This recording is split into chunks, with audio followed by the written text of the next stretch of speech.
For being such a youthful medium, video games have taken such a large leap in some 40 odd years they've been around. From simple Pong machines to addictive arcade games to the modern age of polygons and ray tracing, we've seen the medium take a giant step forward in both technology and sophistication every 6 to 7 years when a new console generation is rolled out. Often YouTubers like to discuss the growing pains felt during the 5th and 6th generation as an overwhelming amount of popular 2D franchises attempted to make their first wobbly steps into the third dimension. As I'm sure you're aware, some hit it out of the park and redefined how we looked at and consumed games, while some were Earthworm Jim and Bubsy 3D.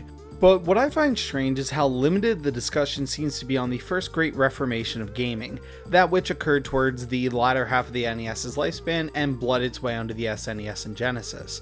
You see, arcades in the 80s were the place to go for games, but you can only get a high score on Galaga so many times before you start getting bored. With the Atari 2600 dominating households, it brought with it this flavor of arcade gaming in its most limited capacity possible, with about 2 pixels and like 8 colors. But the games worked, and at the time, people didn't know any better. It was with the release of the NES and subsequently Super Mario Bros. That the West would see that games were more than just a grind for an extra 1,000 points. They could be adventures, they could even have things like stories in them. Crazy, I know. So when Mario blew the lid off the whole thing, every arcade juggernaut was just like, God damn, gotta get in there. But the problem was, a lot of them didn't know how. This isn't just an issue restricted to this time period, by the way. As recently as the Xbox 360, we saw games like Space Invaders struggle and fail to advance their formula in any meaningful way. Almost every arcade titan took a swing at changing the formula, and almost all of them fell on their face. Frogger went from a simple game about crossing the street to whatever the fuck is happening here. I wish I may, I wish I must find a princess before I bust. Pac-Man went from collecting dots to killing miners for violating NAP, and Galaga, well, Galaga didn't even fucking try. Now, some of the series made it past their growing pains, such as with the portable Frogger titles and the Pac-Man World series, but for the most part, the road to get there was long and painful. So that leaves us with the topic of this video, the big daddy of them all, Donkey Kong. When you look back on it, Donkey Kong is kind of a no-brainer to make the jump from arcades to consoles. He has an iconic look, a simple premise, and was astronomically popular. My parents know 3 games and 2 of them are Donkey Kong. When I was a little kid, I was playing Super Metroid and my dad walks in and he says, "What are you playing there, Michael? Is that Donkey Kong?" And at that point, I just let him have it. Point is, everyone knows who DK is, but at the time, a game starring the big bad Banana Man must have seemed very strange since Donkey was the bad guy of that game. Sure, he got some sympathy back in Donkey Kong Jr., but I'd like to consider that game non-canon in the greater Kong timeline. But against all odds and the previous failures of their peers, the boys over at Rareware made not only one of the most successful jumps from the arcades to the home, but in the process they finally crafted one of the greatest platformers of all time when they made Donkey Kong Country for the Super Nintendo.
I'll be honest, unlike a lot of games I cover on this channel, I find no special meaning or attachment to DKC. It's a game that speaks for itself and doesn't really hide anything from the player in terms of its appeal. I'd compare it to a nice car if I could. Anyone can look at a Murcielago and agree that it's a damn nice car, but the more you learn about cars, the more the little intricacies and nuances of the design begin to stand out, and you begin to appreciate the hell out of it. What makes Donkey Kong Country so special is that pretty much the entirety of the appeal can be felt in just the first level. This comes from not just the fluid gameplay, but the stellar presentation. During the age of the 2600 NES, most games wanted to simply function, and if they look like shit, then so be it. But with how much more powerful the SNES was, devs now had the tools to make not only high quality sprites and animations, but also some of the finest music in the history of gaming. Personally, there is something so ethereal about the way games on the SNES specifically sound to me. From the sweeping melodies of Final Fantasy VI to the chipper tunes of Earthbound, the range and versatility of the sound on this console is flooring to this day. Even still, I'd argue that DKC has these titles beat due to how well the tracks just flow into the game itself. Jungle Hijinks stands as the perfect encapsulation of this. It begins with the sounds of birds and bugs, effectively giving you the sensation of being lost in a place far from civilization. All the while, the driving percussion begins to start up and progressively gets louder as the piece goes on. This drumline is steady and consistently underlays the entire track and accompanies a new player as they start to learn the ropes. As they do, some more percussion is added to create a tasteful melody. This is followed by a string section that plays in a brighter tone, and just when the player gets comfortable with the controls and the setting that they have found themselves in, it all clicks in one sweeping motion. In just over a minute, a new player goes from being drawn in by the mystery of this jungle to grooving to the unique tempo this game sets in both a musical and gameplay sense. So what does DKC do gameplay wise that made it stand out amongst its peers? In a grand sense, not much, but to reiterate, it's the little things that add up to be big improvements. The weight and feel of DK and Diddy is a good place to start. Compared to a lot of his other popular platform peers, there is a noticeable amount of heft to the way Donkey Kong moves. Sonic and Mario focused on speed and precision, but the way DKC's levels are designed are meant to punish rash action in some places and appropriately place quick reaction challenges to change the pace in a natural and fulfilling way. And for those who don't like how he feels and want to return to a more familiar weight of a Mario, well, that's why Diddy exists. It was always striking how well implemented the hit point system was in DKC. Sonic felt a bit too random and off-putting, Mario's is fine and just, standard, and Bubsy's. But with DKC, the rule is you get one shot unless you get your barrel buddy out, and then you get an extra hit and are allowed to swap between the two to best suit your current situation. This allows not only for a perfectly unambiguous level of clarity between the game and the player, but also allows the player to cater their experience to them. A point I feel I will consistently drive home is how Donkey Kong Country finds purposeful design in the smallest of places.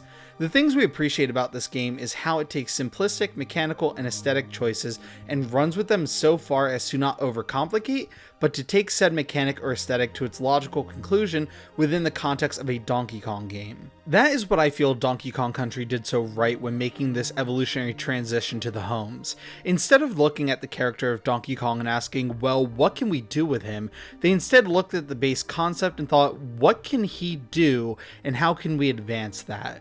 Donkey Kong came from a side-scroller, so that's a good start, and his analog of King Kong was found on a remote island, so we can design his world to fit that theming of a foreign land familiar to him, and add in this element of the Kremlings to allow diversity in both enemies and landscapes. From this point on, after designing the movement and mechanical feel of Donkey Kong, the rest of the work is done more or less by the levels themselves. Not in a stage design way, but in that respect they are absolutely superb. No, instead, what always stands out about Donkey Kong Country is just how vibrant, lush, mysterious, and entrancing the world of Kong Island is. The natural progression from thick jungles to ancient ruins to a more modern mine shaft and a factory setting allows for so much of the story of what King K. Rool is doing to the flora and fauna to shine through and give you an innate sense of scope. This is something we'd see utilized to great effect in Crash Bandicoot some 2 years later. That's something that is oddly emblematic of DKC in retrospect now that I think about it. Somehow, in many games similar to it, you can always find trace amount of MONKUS Kong in each of them. While DKC nowadays is a fairly standard and beloved game, it doesn't seem like an earth-shattering touchstone in the same way Mario 3 or Sonic 2 was, unless we're talking from a purely graphical standpoint. But for some reason, it's just as big as those two juggernauts. Maybe it doesn't match up in sales, but DKC is arguably more influential than either of gaming's mascots at this time. Why, you may ask? Because of the character that shone through. Indulge me in a bit of a thought exercise. What makes a Mario game besides the fact that it has Mario in it? Where's it set? What does the music sound like? What do we consistently carry over between titles? I would hazard a guess that every single one of you think I'm pretty stupid right about now, because the answer is obvious, but if you turn around and ask someone else their opinion, you might find that your answers begin to deviate.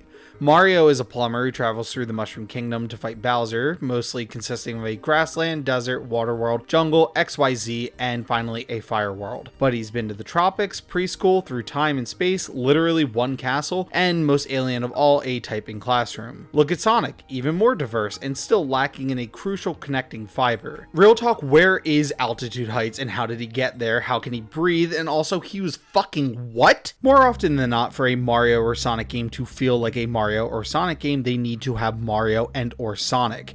And if you're feeling spicy, maybe the both of them, and maybe throw in a little fencing, for the kids. But the point is that they're mascots that make their games. Now let's turn this thought exercise around and ask, what makes a Donkey Kong game a Donkey Kong other than the fact that it has DK in it? Most answers will hover around the feel of the game, the aesthetics, and the music all lining up to complement each other to transport the player to DK Isle. Sure, there is diversity like in Tropical Freeze, but it always feels like an extension of the original instead of Adventures in Britain featuring Donkey Kong from the Donkey Kong franchise, extra funky mode now available with a pre-purchase. The way DK is equal parts fantastical yet grounded and understandable is what makes him so endearing to most.